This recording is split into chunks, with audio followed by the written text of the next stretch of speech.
Buenos días, mi nombre es Kilber Zorrilla, estudiante de Derecho. En esta oportunidad les voy a hablar sobre las características del proceso penal, también los elementos de convicción y los estados de libertad. El proceso penal venezolano está regido por el sistema acusatorio, además de ser un proceso por audiencias orales. Sus principios, empezando por el principio de oralidad, lo podemos encontrar en el artículo 14 del Código Orgánico Procesal Penal, el cual estipula: el juicio será oral y solo se apreciarán las pruebas incorporadas en la audiencia. Adicional a este principio, tenemos el principio de publicidad, el principio de inmediación, el principio de concentración, principio de contradicción y libre valoración de las pruebas. El proceso penal venezolano se desarrolla en 4 etapas procesales: la fase preparatoria, la fase intermedia, fase de juicio y fase de ejecución. Estas fases se desarrollan conforme al principio de preclusión procesal, es decir, transcurre una tras otra, consecutivamente. Al terminar una, empieza la otra. En estas fases encontramos 2 instancias ordinarias y una extraordinaria. La primera instancia ordinaria está conformada por los tribunales en función de control, tribunales de juicio y tribunales de ejecución penal. La segunda instancia ordinaria es ejercida por la Corte de Apelaciones. Ahora bien, en la instancia extraordinaria es dirigida por la Sala de Casación Penal del TSJ, es decir, Tribunal Supremo de Justicia. Los tribunales de primera instancia son unipersonales, con jueces distintos, mientras que la Corte de Apelaciones es un tribunal colegiado constituido por 3 magistrados, y la Sala de Casación Penal, por su parte, es un tribunal colegiado integrado por 5 magistrados. La organización jurisdiccional, por el territorio se hace por circuitos judiciales penales de cada circunscripción judicial del país, con sede y alcance en los lugares donde haya mayor índice poblacional y desarrollo. Autonomía e independencia de los jueces.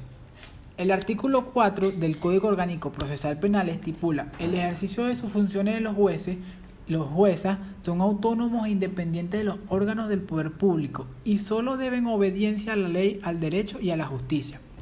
En caso de interferencia en los ejercicios de sus funciones, los jueces y las juezas deberán informar al Tribunal Supremo de Justicia, TSJ, sobre los hechos que afecten a su independencia, a los fines de que la haga cesar. Es decir, que los jueces deben regirse únicamente y estrictamente por lo que está estipulado en la ley, y cuando exista alguna interferencia deberán notificarlo al TSJ o Tribunal Supremo de Justicia.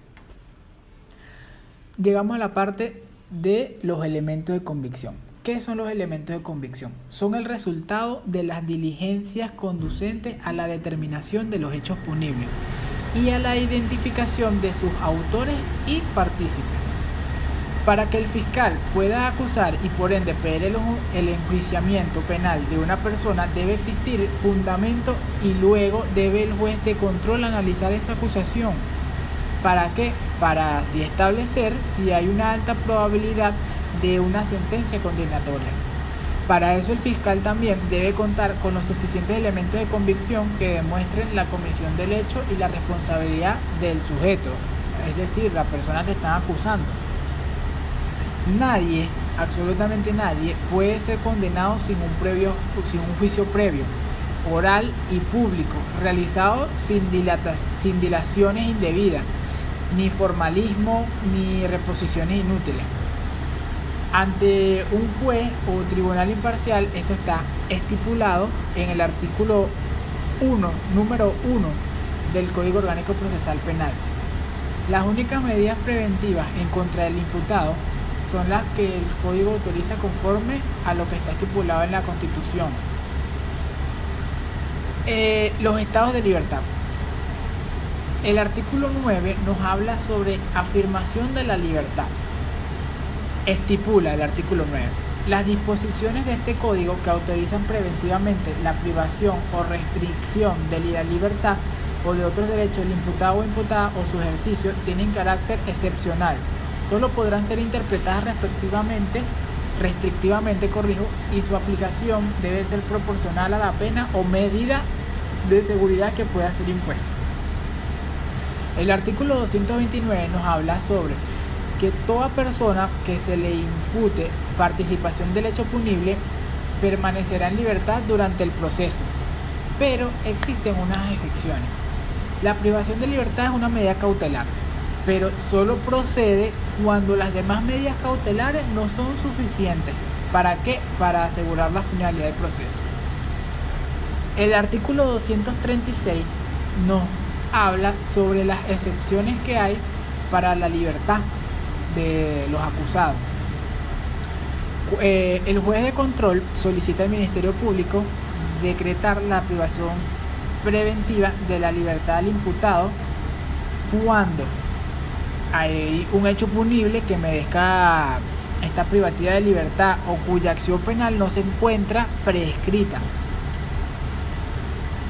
También cuando, fundados en los elementos de convicción, estiman que el imputado ha sido autor o partícipe en la comisión de un hecho punible.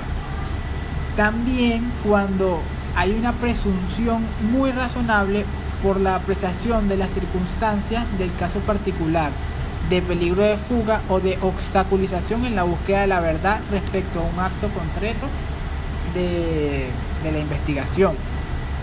Bueno, eso fue todo por hoy.